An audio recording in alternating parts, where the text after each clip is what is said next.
observado, nosotros vimos como ejemplo de aplicación de esta ley lo que se conocía como el alternador, ¿no? Era el dispositivo que permitía generar una tensión que alternaba sus valores entre un máximo y un mínimo. Y ahora en adelante nosotros vamos a representar un alternador. Recuerden que el alternador va a ser nuestro agente externo ahora. Ya no es más la batería nos entrega una tensión constante, hemos visto, y esto va a producir una corriente constante en el tiempo. Aquí nosotros, ahora, nuestro agente externo va a ser el alternador. Y este alternador entrega a los circuitos que vamos a ver una tensión que cambia con el tiempo de la forma que se observa aquí. B sub 0 por el seno de omega t. Donde recuerden ustedes, B sub 0 es la tensión máxima y omega no es otra cosa que 2pi veces dividido el periodo de una revolución completa del alternador. Recuerden ustedes que el periodo, como todo tiempo, se mide en segundos y la inversa del periodo, que la vamos a designar con la letra F minúscula y lo vamos a llamar frecuencia, se mide como la inversa del segundo y a esta unidad se la conoce como hertz. Y se abrevia con H mayúscula Z. Noten ustedes que entonces el alternador entrega a los circuitos una tensión que cambia con el tiempo entre un máximo y un mínimo. El mínimo claramente es menos B sub 0. Recuerden que la función seno de omega t es una función periódica. El otro dispositivo que vamos a introducir nosotros es la bobina. Recuerden que nosotros hemos visto en la clase pasada lo que es la bobina de núcleo de aire. Y la vamos a designar, la vamos a representar mediante este símbolo que está aquí. Y L, recuerden, es el valor numérico de la autoinducción. Todo esto lo pueden encontrar en la clase 14, la clase anterior a esta. Bueno, recuerden ustedes que un alternador entrega una tensión, como vimos recién, que alterna sus valores entre un máximo y un mínimo. Este máximo es B sub 0, que es aquí el máximo de la función, y el mínimo es menos B sub 0. También recuerden que la función seno es una función periódica. ¿Qué quiere decir esto? Que se repite, se repite a intervalos regulares de tiempo. ¿Cuál es ese intervalo regular de tiempo? Es el periodo. El periodo es el tiempo en que la función se repite continuamente. Y aquí vemos, por eso es que aquí, en este gráfico de la tensión que entrega el alternador, que acá la designamos como delta B sub A, la dibujamos solamente en un periodo. ¿Por qué? Porque en el siguiente periodo va a ser la misma función. O sea que todo lo que nosotros tenemos que hacer para ver cuál es el comportamiento de un alternador en un circuito lo podemos estudiar dentro de un periodo de tiempo. Y nosotros vamos a comenzar analizando qué es lo que le pasa, así como vimos que era lo que le pasaba a una resistencia conectada con una batería, un capacitor conectado con una batería. Vamos a ver ahora cuál es el comportamiento que tiene una resistencia conectada a los extremos de un alternador. Por ejemplo, este es un circuito como el que ven ustedes a la izquierda, donde está el alternador y la resistencia. Este circuito puede representar, por ejemplo, lo que ustedes tienen en sus casas con un calefactor. El generador de tensión alternada, ese de sur, que está en el enchufe de su domicilio, y supongamos que ustedes conectan un calefactor eléctrico. Ese calefactor eléctrico, recuerden ustedes que habíamos visto que la resistencia no es otra cosa que un elemento disipativo, es decir, transforma la energía eléctrica, en este caso, en, por ejemplo, calor. O sea que esto es este circuito elemental formado por un alternador y una resistencia. Puede pensarse como que yo conecto un calefactor eléctrico a el enchufe de mi casa. Entonces, ¿qué es lo que va a ocurrir ahí? Bueno, noten ustedes que para ahora estudiar, también este es un circuito elemental, noten ustedes que hay un solo camino cerrado, y recuerden ustedes que para resolver estos circuitos nosotros siempre hacíamos la circulación de campo eléctrico alrededor de una trayectoria cerrada. En este caso no hay muchas opciones de elección en cuanto a la trayectoria cerrada, hay una sola. Y recuerden también que ahora, según las leyes de Maxwell, bueno, la circulación de campo eléctrico es igual a menos la derivada temporal del flujo de campo eléctrico, es decir, de campo magnético. Esto es la ley de inducción de Faraday. Ahora, noten ustedes una cosa. En el miembro de la derecha, perdón, en el miembro de la izquierda, donde figura la circulación de campo eléctrico, de este miembro tienen que estar, como vimos anteriormente, están las caídas de tensión en la resistencia, las caídas de tensión en los capacitores y las eventuales caídas de tensión que puede haber por producto de una existencia de una batería. Bueno, acá baterías no hay, acá tampoco hay capacitores, lo único que hay es una resistencia, por lo tanto, en el miembro de la izquierda solamente va a aparecer la diferencia de tensión de la resistencia. ¿Qué pasa en el miembro de la izquierda? Bueno, en el miembro de la izquierda están todos aquellos fenómenos que debido a la existencia de un campo magnético. Recuerden ustedes que el alternador debe su funcionamiento justamente a la variación del flujo del campo magnético. Y ahí es que este miembro de la izquierda, con la derivada y el signo menos, nosotros ya lo hemos calculado en la clase pasada y es igual a delta VDA. Así obtenemos que de la ley de inducción de Faraday aplicada a este circuito tenemos que delta VDR es igual a delta VDA. Es decir, la diferencia de tensión que soporta la resistencia es la misma diferencia de tensión que entrega el alternador. Noten ustedes que en este caso el alternador entrega una tensión que sería en su casa de 220 voltios. Y entonces esto es lo que soportaría la resistencia del calefactor eléctrico que ustedes tienen. Bueno, nosotros ya sabemos entonces que la resistencia va a soportar la misma diferencia de tensión que entrega el alternador, es decir, en este caso de suma.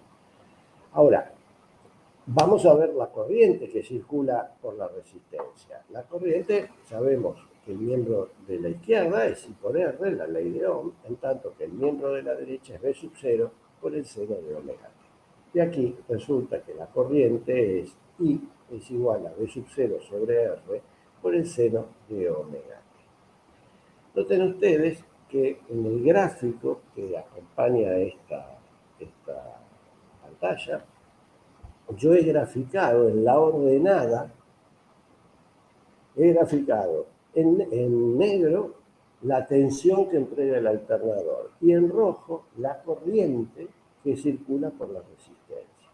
Y en la abscisa está el tiempo. Recuerden ustedes que nosotros ya dijimos, como se trata de funciones que son periódicas en el tiempo, es decir, ¿qué significa periódica? Que se repiten a intervalos regulares de tiempo, nosotros solamente tenemos que estudiar lo que ocurre en un periodo. Bueno, y vemos entonces que en este caso la tensión y la corriente tienen una característica. Noten ustedes que los ceros de la tensión y de la corriente coinciden. Y los máximos y los mínimos también coinciden. Cuando esto ocurre, se dice que la corriente y la tensión están en fase. Bueno, muy bien. Vamos a ver ahora un segundo circuito elemental, pero en este caso formado por la bobina y el alternador. También, para estudiar este circuito, vamos a aplicar la circulación de campo eléctrico alrededor de la única trayectoria cerrada que tenemos aquí. Como dijimos antes, en el miembro de la izquierda están las diferencias de tensión de la resistencia, las diferencias de tensión del capacitor y las diferencias de tensión que pueden aparecer por una batería. Bueno, como vemos en el circuito, batería no hay. No hay capacitores, no hay resistencias. Entonces, el miembro de la izquierda tiene que ser cero. ¿Qué ocurre en el miembro de la derecha? Bueno, vemos que en el miembro de la derecha tenemos la diferencia de tensión del alternador, que ya sabemos que es VDA, más la diferencia de tensión que se produce en la bobina. Hemos visto ya que delta VDA es V sub 0 por el seno de omega t.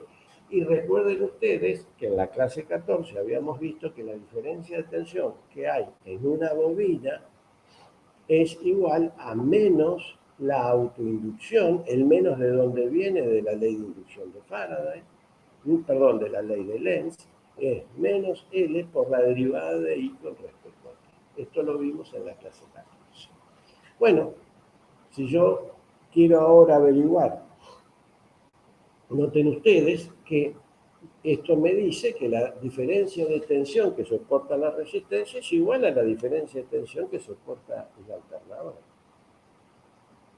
O sea que la bobina y el alternador soportan la misma diferencia de tensión. ¿Qué pasa con la corriente? Bueno, aquí con la corriente les doy cuenta que si yo de la anterior ecuación lo que está negativo lo paso al miembro de la izquierda como positivo, encuentro que para hallar la corriente debo resolver, ¿no?, este problemita que hay acá, que no tengo la corriente, tengo la derivada de la corriente con respecto al tiempo. Así que para hallar la corriente debo integrar a ambos miembros. La integración a través de una integral indefinida me da que la corriente va a ser menos V sub 0 sobre omega E por L por el coseno de omega T. Esta es la corriente que circula por la bobina. Bueno, vamos a analizar esto con algún detalle, porque aquí nosotros veníamos, noten ustedes que si yo quiero comparar la corriente que circula por la bobina con la tensión que soporta la bobina, ya tengo un problemita, porque la tensión que soporta la bobina, que es la misma tensión del alternador, estas están a través de una función seno, en tanto que veo que la corriente tiene una función coseno. O sea que esto me va a hacer algo difícil de comparar si dejo al seno y al coseno, ¿no?, en cada una de estas expresiones. A los efectos de hacer una comparación entre la corriente y la tensión, vamos a escribir a ese menos coseno, permítanme acá, a este menos coseno, lo vamos a escribir en términos de un seno de omega t. Para eso vamos a echar mano a esta relación trigonométrica que me dice que el seno de alfa más beta es igual al seno de alfa coseno de beta más seno de beta coseno de alfa. Yo voy a llamar alfa a omega t y a beta lo voy a llamar menos pi sobre 2, o sea, menos 90 grados. Bueno, ¿a qué va a ser igual el seno de omega t menos pi sobre 2? Bueno, según la anterior relación, va a ser seno de omega t coseno de menos pi sobre 2 más seno de menos pi sobre 2 coseno de omega t. Recuerden ustedes que el coseno de pi sobre 2 es 0, y como el coseno es una función par, el coseno de menos pi sobre 2 también es 0. Por lo tanto, el primer término del miembro de la derecha es 0. ¿Qué pasa con el segundo término del miembro de la derecha? Bueno, recuerden que el seno de menos pi sobre 2 es menos 1, por lo tanto me queda que esto, el miembro de la derecha, se transforma en menos coseno de omega t. Es decir, que menos coseno de omega t lo puedo escribir como el seno de omega t menos pi sobre 2. Así, tengo que la corriente, como habíamos obtenido, era menos V sub 0 dividido el producto de omega por L por el coseno de omega t, puede ser escrito en términos de la función seno como B sub 0 sobre omega L por el seno de omega T menos pi sobre 2. Bueno, vamos a ver cuál es el efecto que produce en esta función seno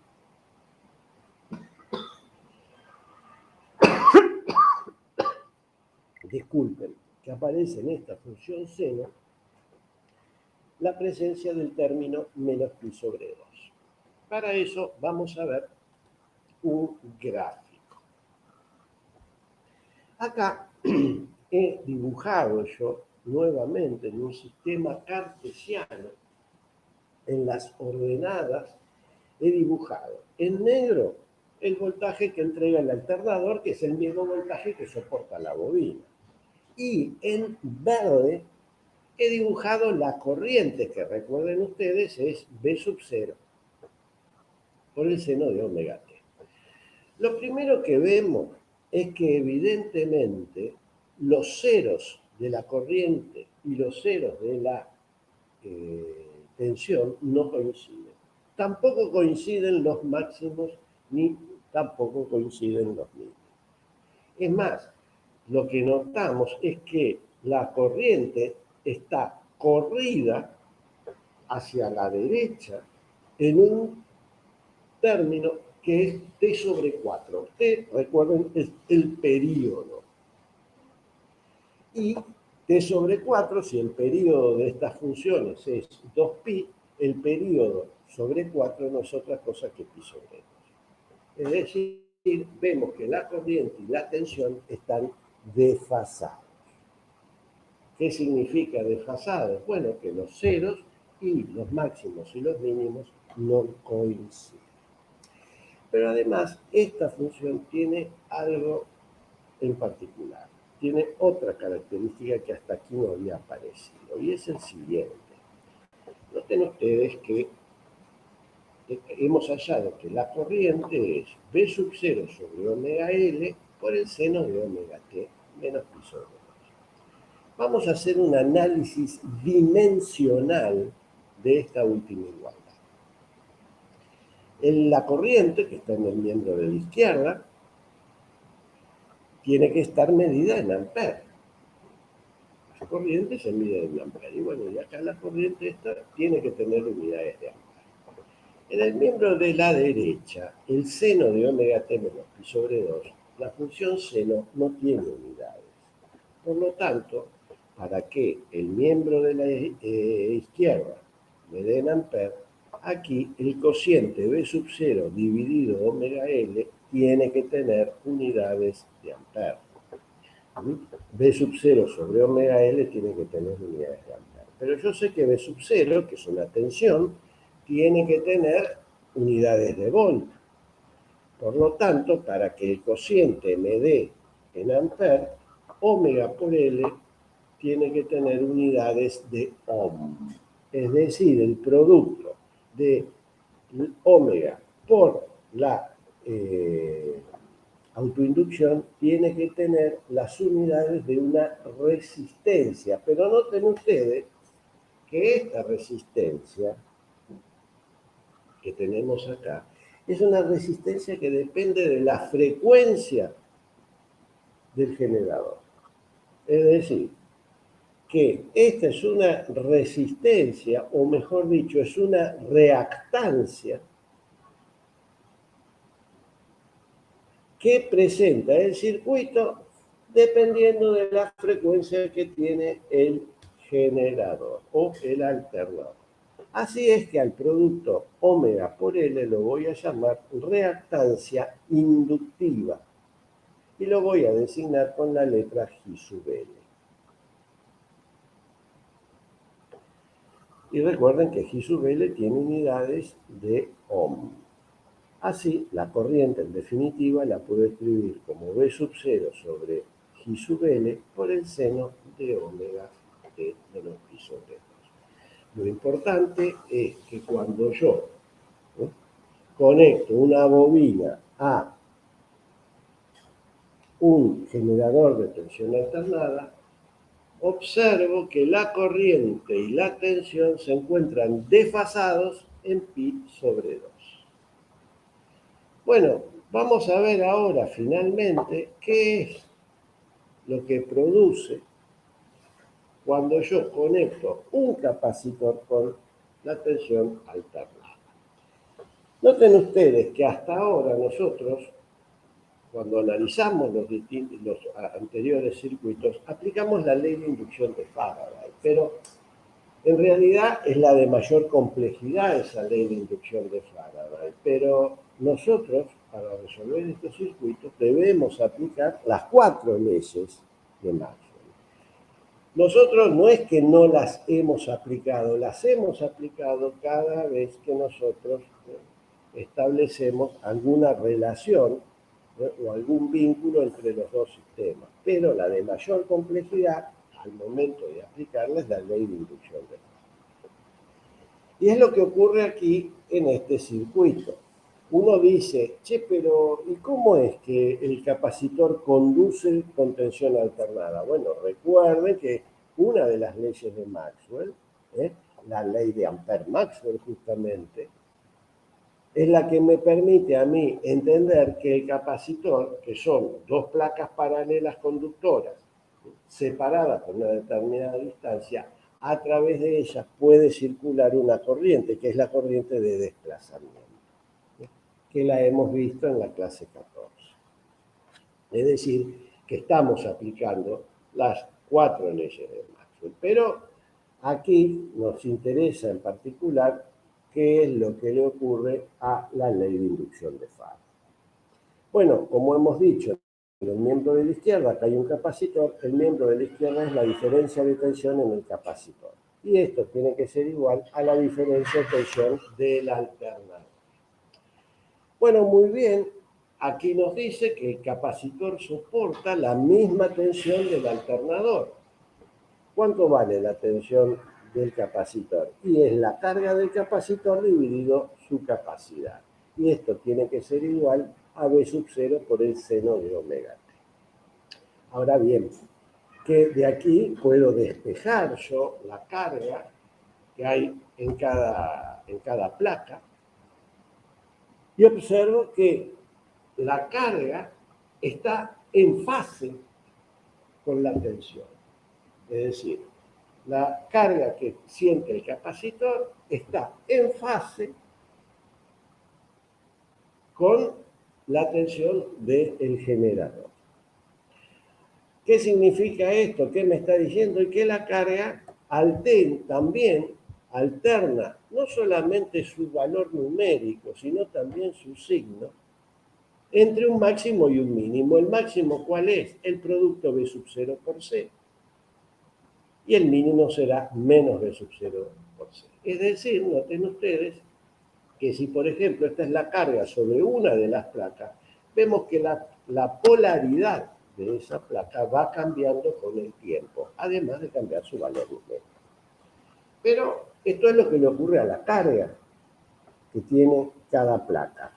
Si yo quiero averiguar la corriente, recuerden ustedes que la corriente es la derivada de la carga con respecto al tiempo, y así es que derivando esta expresión obtengo que la corriente es omega por C por B sub 0 por el coseno de omega t.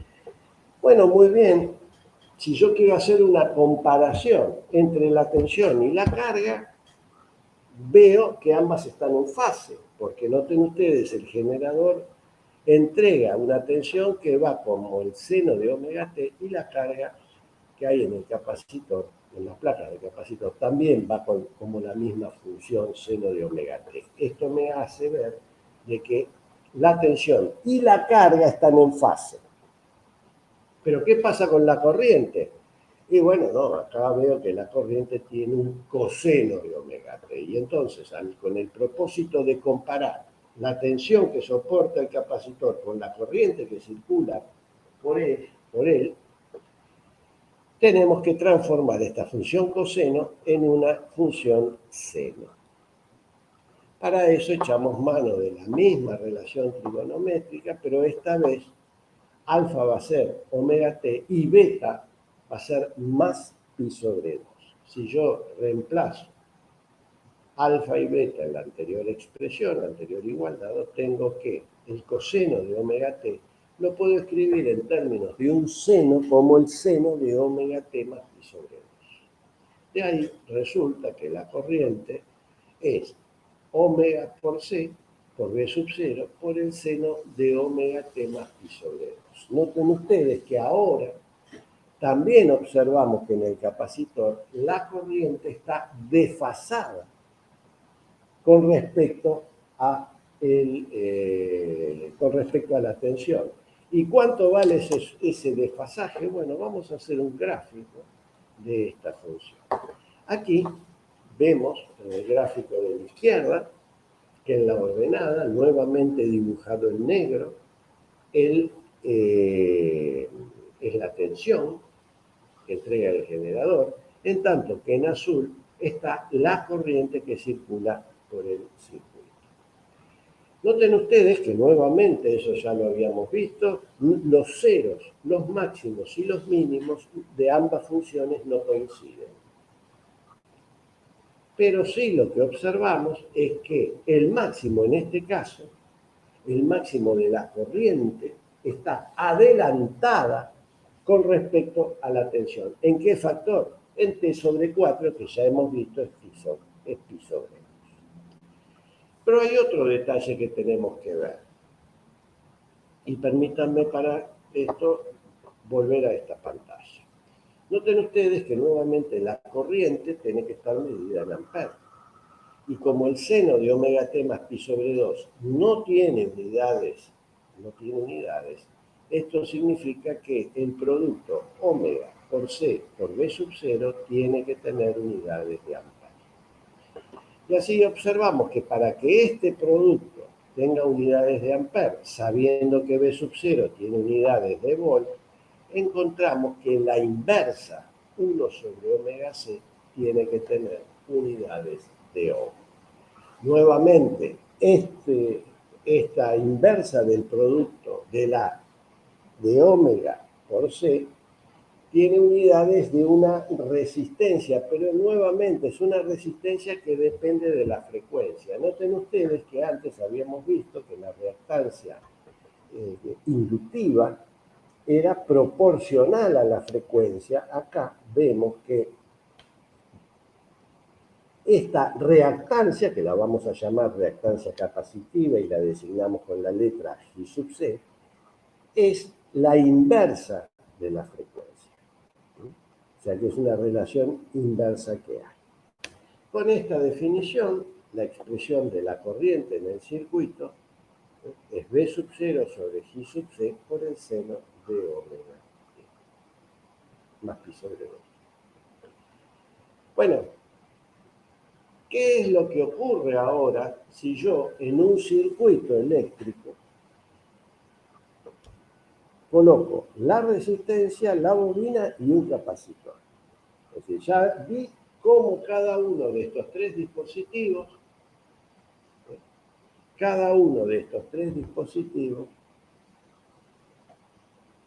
se comporta cuando están conectados con un alternador. ¿Qué ocurre cuando los tres están conectados con un alternador? En particular, cuando están conectados en serie. Es claro que también yo puedo conectar a los tres dispositivos en paralelo. Nosotros no vamos a estudiar esa situación. Vamos simplemente a estudiar el caso de este tipo de circuitos en serie. Lo primero que notamos acá, y cuidado, es que en estos circuitos en serie lo que es común es la corriente. Noten ustedes que eso viene como consecuencia de ¿qué? Bueno, es consecuencia de la ley de Ampère y de la ley de Gauss, que son parte de las leyes de Maxwell. Así es que la corriente que pasa por la resistencia es la misma corriente que pasa por la bobina y la misma corriente que pasa por el capacitor. La corriente en este circuito es única.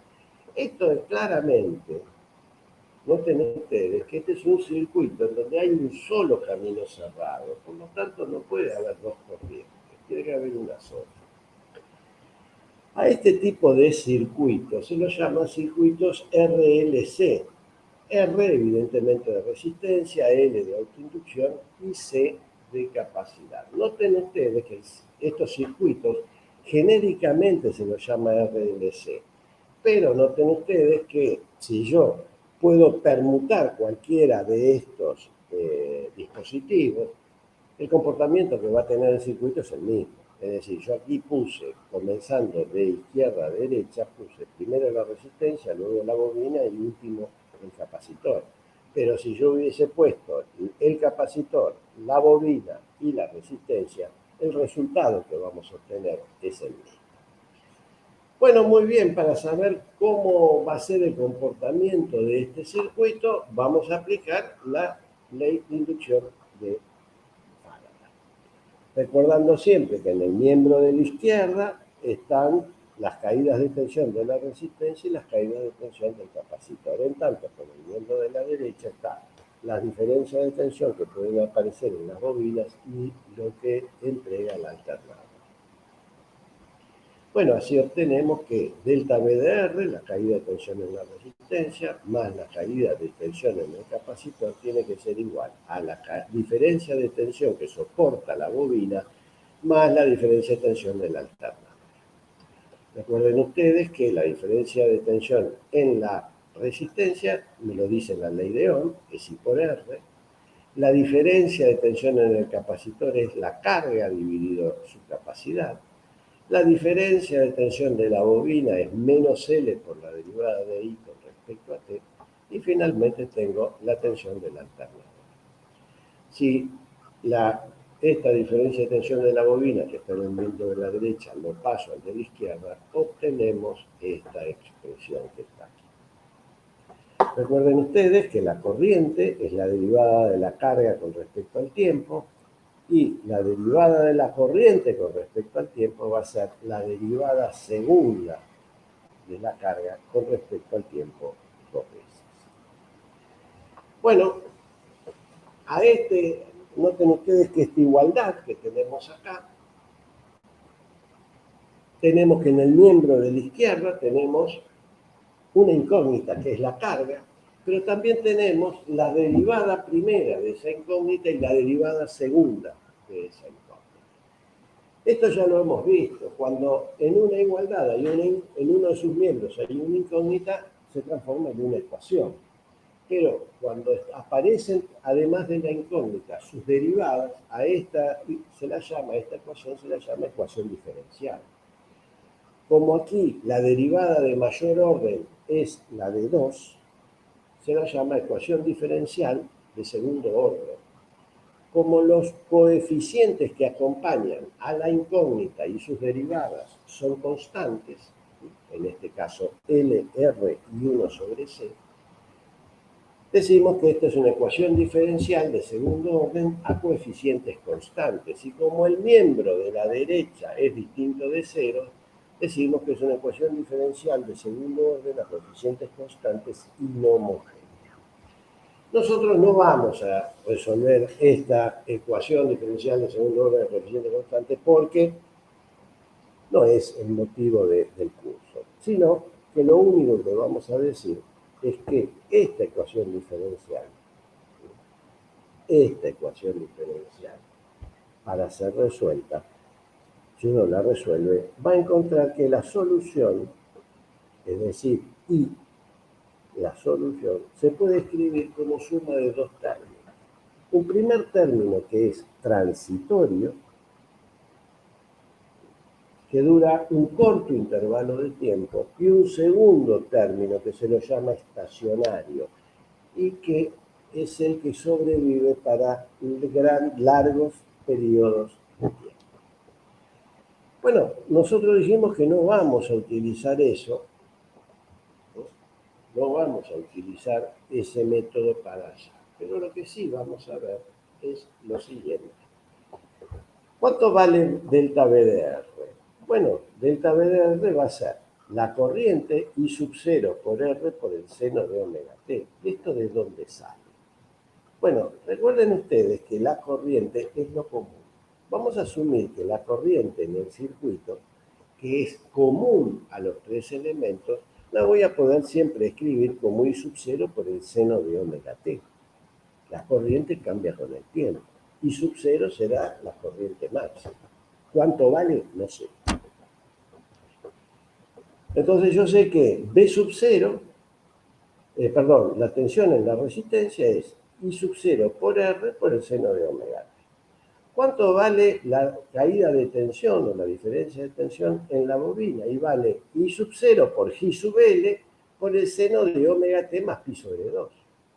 ¿Y cuánto vale en el capacitor? I sub 0 por G sub C por el seno de omega t menos pi sobre 2.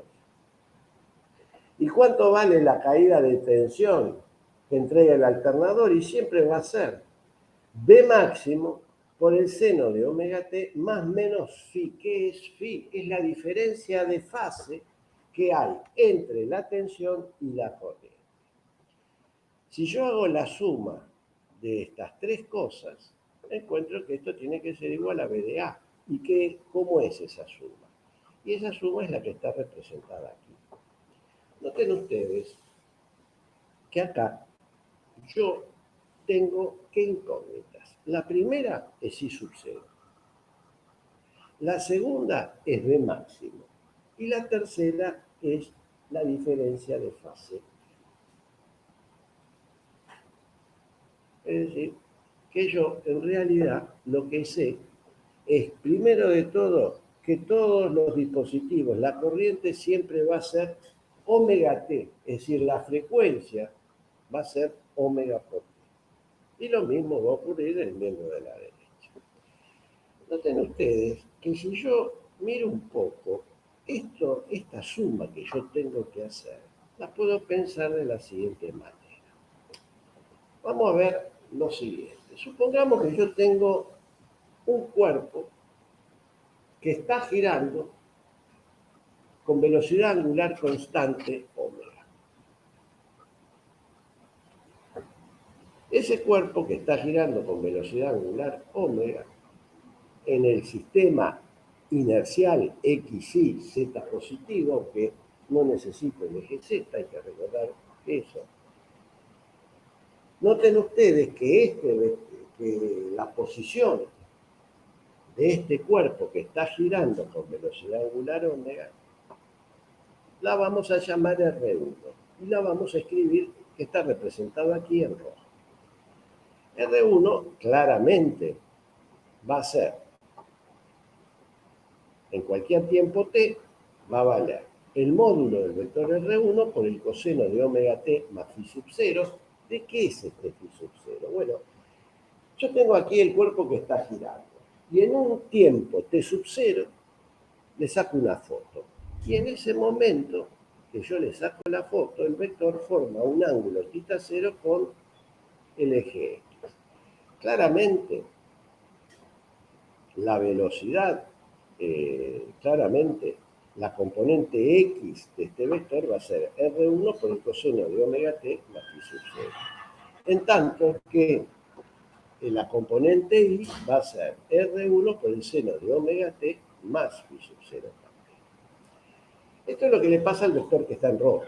El vector que está en verde, noten ustedes, está adelantado en pi sobre 2, al vector que está en rojo. ¿Cuánto va a valer entonces su componente X e Y? Y bueno, va a tener esta expresión, las componentes X e Y van a ser. Y finalmente tengo un tercer cuerpo que está desfasado con respecto al primero, pero atrasado en menos pi sobre 2. Sus componentes X e Y son las que se ven aquí.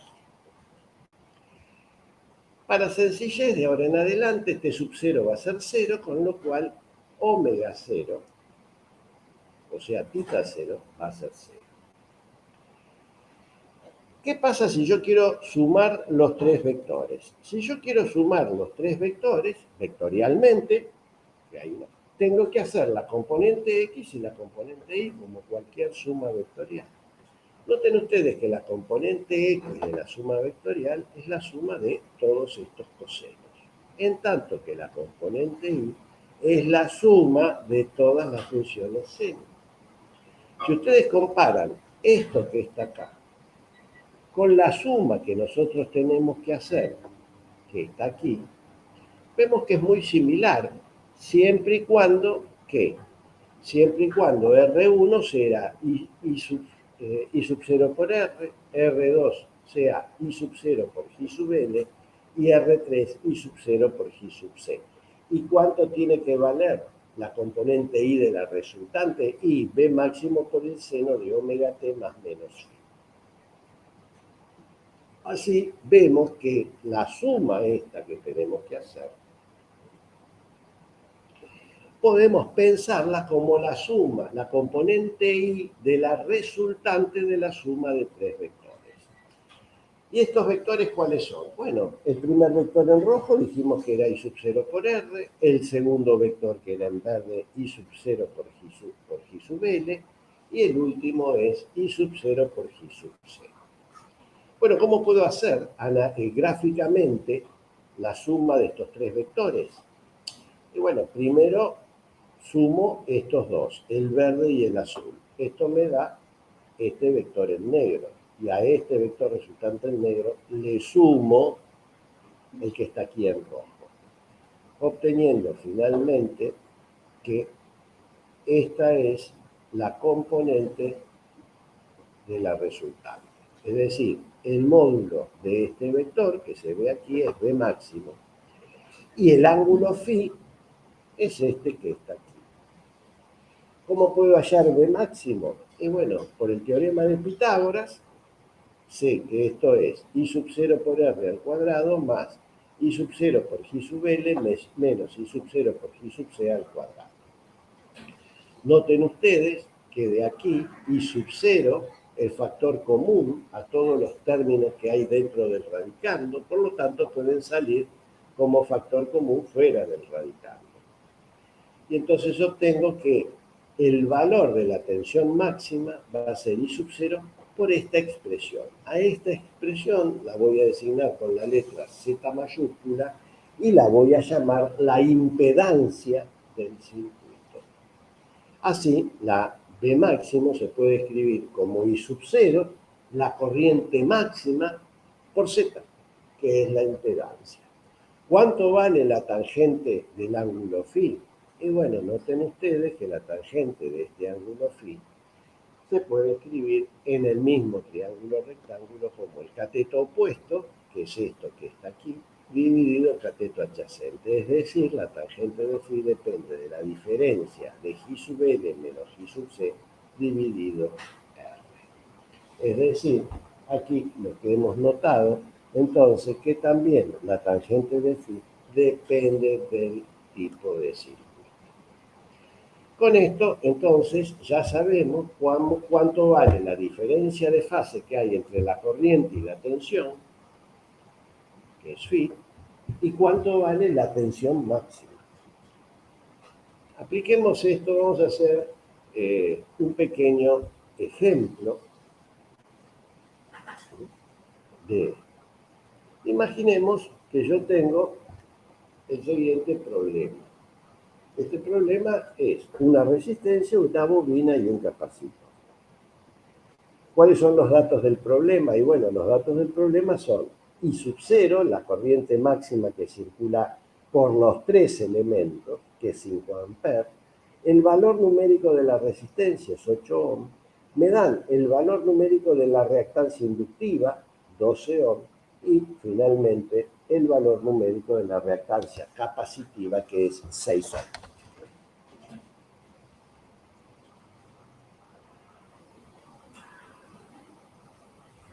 Bueno, ¿y qué es lo que me pide el problema? La diferencia de tensión que soporta la resistencia, la diferencia de tensión que soporta la bobina, la diferencia de tensión que soporta el capacitor y finalmente la diferencia de tensión que hay entre el punto A y el punto E.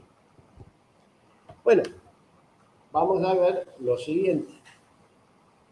¿Cuánto vale la diferencia de tensión delta AB? La diferencia de tensión que soporta la resistencia. Bueno, la ley de Ohm me dice que es la corriente por el valor numérico de la resistencia. En este caso, 5 amperes por 8 ohm me da 40 voltios. ¿Cuánto vale la diferencia de tensión en la bobina y la corriente que circula por la bobina por la reactancia inductiva? 5 amperes por 12 ohm, es decir, 60 voltios. Y finalmente, la diferencia de tensión que soporta el capacitor es 5 amperes por la reactancia capacitiva, que es 6 ohm. En total, 30 voltios. ¿Y cuánto vale la diferencia de tensión entre el punto A y el punto B? El punto E. Y es la tensión máxima. Y esa tensión máxima sabemos que es I sub 0 por Z, donde Z sabemos que es la impedancia. Bueno, vamos a calcular la impedancia. Esto es R cuadrado, que es 8 al cuadrado, más la diferencia de las dos reactancias al cuadrado. Esto me da que la impedancia del circuito es 10 ohm. Así tenemos que la tensión máxima es 50 voltios. Hay un hecho que deben entender ustedes, y es el siguiente. Nosotros dijimos que la diferencia de tensión en el capacitor, la diferencia de tensión en la bobina, más la diferencia de tensión en el capacitor, tiene que ser igual a la diferencia de tensión máxima. Pero dense en cuenta que 40 más 60 más 30 no es 50. Deben recordar que aquí a estos 40, 60 y 30 les corresponden las funciones sinusoidales. En realidad no estamos haciendo una suma de números, sino una suma de funciones sinusoidales. Y finalmente, ¿cuánto vale la diferencia de fase phi? Y bueno, la diferencia de fase phi, o mejor dicho, la tangente, es la diferencia de las reactancias dividido la resistencia. Es decir, esta cuenta que está aquí me dice que phi es 36,86 grados. Como me da que phi es positivo, en la ecuación del seno vale el signo más, no tiene que estar el signo. Bueno, vamos a ver algo que ustedes no sé si se lo estarían preguntando, pero sí es algo muy importante. Y es el siguiente. Ustedes dicen, bueno, la corriente alternada alterna sus valores entre un máximo y un mínimo. Así es que, por ejemplo, en mi casa, uno pensaría que los 220 voltios van cambiando con el tiempo. Sin embargo, si yo los mido, siempre me da 220 voltios. ¿Qué es lo que pasa? Bueno, esto tiene que ver justamente con lo que es tomar medidas en estos casos en que la función cambia con el tiempo. Ustedes habrán visto, seguramente, y lo saben, el promedio aritmético. ¿Qué es el promedio aritmético? Por ejemplo, el ejemplo más sencillo que les puedo dar es el que ustedes hacen para saber si aprueban o no esta materia. Yo les dije que iba a haber 3 parciales y que el promedio aritmético entre los parciales tenía que superar el 7. ¿Qué significa eso? Que la nota que obtuve en el primer parcial, más la nota que obtuve en el segundo parcial, más la nota que obtendré en el tercer parcial, la sumo, la divido por 3 y eso me tiene que dar la nota final que aparecerá en el acta. Bueno, es decir, que si yo tengo, vamos a ver lo siguiente, si disponemos de medidas x1, x2, xn, el promedio aritmético se define como la suma de todas las medidas dividido el número de medidas. Este se conoce como el promedio aritmético de las n medidas discretas. ¿Qué significa discreta? Bueno, imaginemos que esta función seno que yo tengo, bueno, La tomo en distintos intervalos de tiempo, hago medidas en distintos intervalos de tiempo, me hago una tabla, hago la suma, la divido por el número de medidas y obtengo el promedio aritmético. Ahora, ¿qué pasa cuando yo tengo una función continua como la que tengo ahora, donde T es el periodo? ¿Cómo hago yo para definir ese promedio aritmético? Bueno, en ese caso el promedio aritmético se define a través de una integral, que es la integral de la función tomada en un periodo dividido el periodo. Imaginemos que f de tita es igual al seno de tita. O puede ser también el coseno de tita, recordando que tita, que t es 2pi, el periodo, porque es tanto el seno como el coseno son funciones periódicas con periodo de 2pi. ¿Cuánto me va a dar el promedio? Bueno, noten ustedes que el promedio de una función, la integral de una función seno entre 0 y el periodo es 0. Por lo tanto, si la integral es 0, el promedio aritmético me da 0. Esto es consecuencia de que la función seno y la función coseno son funciones periódicas. ¿Cómo hago entonces para definir un promedio cuando me aparece esta situación? Bueno, más que definir el promedio aritmético, voy a definir el valor cuadrático medio. Y esto no es otra cosa que la integral del cuadrado de la función dividido en la inversa del periodo. ¿Por qué el cuadrado? Porque recuerden que me dio 0 porque tengo tantos valores negativos como positivos cuando hago que tiene la función seno. Por eso, al elevar al cuadrado, todos me van a dar positivos. Y voy a designar como valor eficaz a la raíz cuadrada del valor cuadrático medio. Bueno, vamos a ver cuánto vale este valor cuadrático medio. Acá yo he graficado la función coseno cuadrado y la función seno cuadrado. Claramente, el valor cuadrático de la función seno cuadrado, por definición, es esta que está acá. Y recuerden que esta integral tiene que también ser igual a la integral del coseno cuadrado. Se ve del gráfico que ambas funciones van a tener que ser iguales. ¿Por qué? Porque es el área bajo la misma curva. Bueno, para calcular ese valor promedio cuadrático voy a hacer así. La integral entre 0 y 2pi, ¿por qué 2pi? Porque 2pi es el periodo. Del seno cuadrado más coseno cuadrado, esto tiene que ser igual, como el coseno cuadrado de tita más el seno cuadrado de tita es 1, esto es igual a la integral entre 0 y 2pi de diferencial de tita, que no es el resultado de esa integral, es 2pi. Ahora, la integral de una suma es la suma de las integrales. Pero dijimos que estas integrales son iguales. Entonces, esta suma la puedo escribir como 2 veces una de ellas. Y aquí resulta que la integral entre 0 y 2pi del seno cuadrado de tita diferencial de tita vale pi. Y en conclusión, si esa vale pi, el valor del seno cuadrado es 1/2 y el valor eficaz es la raíz de 2. O sea que el valor eficaz de la función seno es 1 sobre raíz de 2. ¿Y qué tiene que ver esto? Bueno, cuando uno hace el estudio energético, vamos a hacerlo para el circuito RLC. Primero de todo, vamos a ver la potencia que se disipa en la resistencia. Claramente esa potencia es I por el valor de la tensión en la resistencia, es decir, es I sub 0 al cuadrado, I sub 0 R al cuadrado por el seno cuadrado de omega t. Si yo tomo valores eficaces a ambos miembros de esta igualdad, encuentro que como el valor eficaz del seno cuadrado de omega t es raíz de 2, entonces me queda que esto es I sub 0 cuadrado por R sobre 2, que se puede escribir como I sub 0 sobre raíz de 2 al cuadrado. A este cociente del valor máximo dividido raíz de 2 lo voy a llamar la corriente efectiva.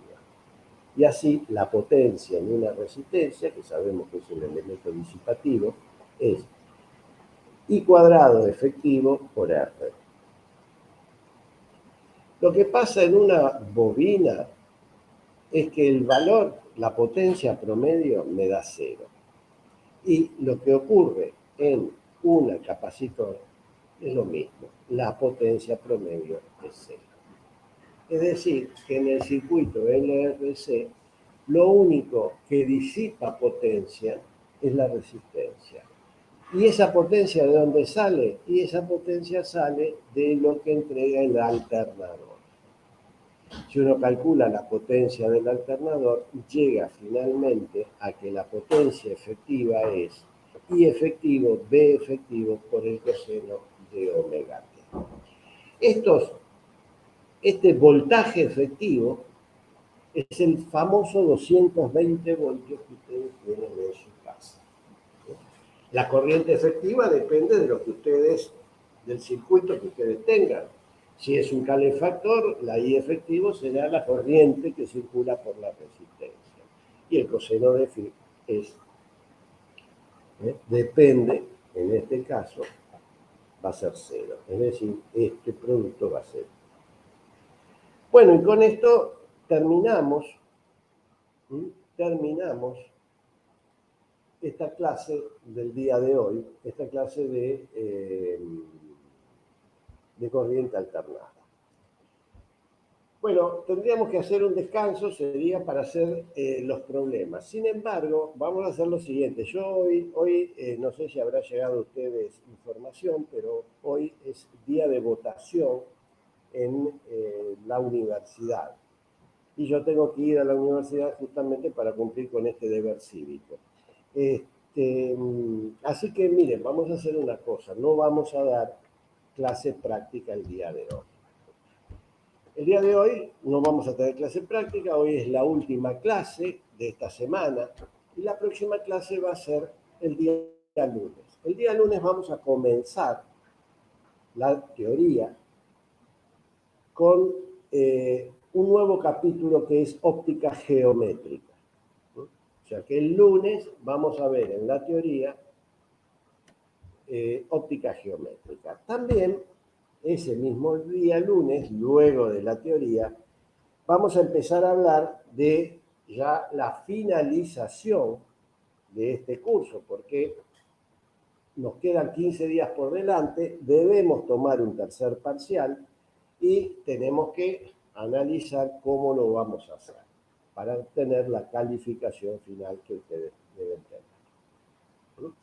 Así que bueno, el día de hoy no tenemos clases, el lunes en la teoría tenemos óptica geométrica y luego vamos a discutir cómo es el tema de la finalización ya del curso. Bueno, alumnos, ha sido un gusto haber estado esta mañana con ustedes. Como siempre, cuídense, cuiden a sus seres queridos y yo me despido de ustedes hasta el día lunes. Tengan un buen fin de semana.